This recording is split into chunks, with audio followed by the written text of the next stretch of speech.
and Zik of Square House. Come on. M-Unit. Hey.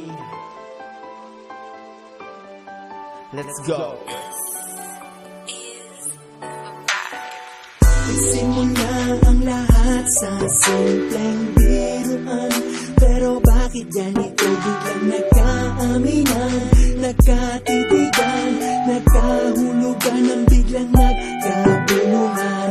Sabay nasabi ko sa'yo na ikaw na yata ang iniibig ko, pero bakit ganito ang sitwasyon ay kay gulo? Kung kailan meron na ako, puso ko'y meron ng laman, bakit ba ngayon ka lang? Di mo ba pwedeng pakawalan nang dahil baka siya'y masaktan? Ako may naguguluhan sa aking tunay na nararamdaman, kaya kung pwede lang naman, itigil na ang mga kabaliwan.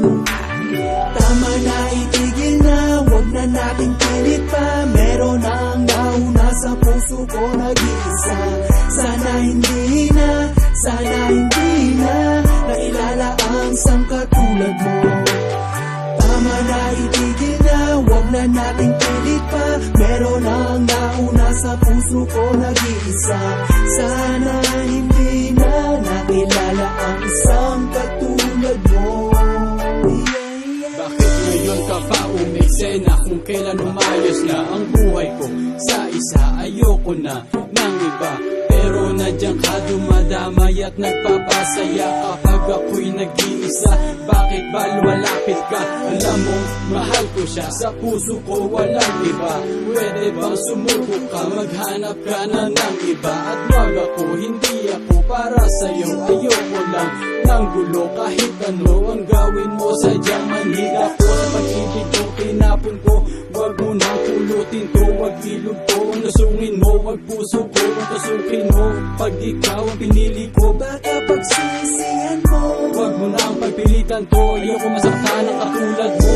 Talaga lang yatang hindi ako, pero swerte ang maging kapalad mo. Mabait ka, maalaga ka, mapagmahal. Pasensya na, ngayon pa lang malayo ka na. Please lang, sa iba ka na, sa iba ka na. tama na, itigil na, wag na nating pilit pa. Meron ang nauna sa puso ko nag-iisa. Sana hindi na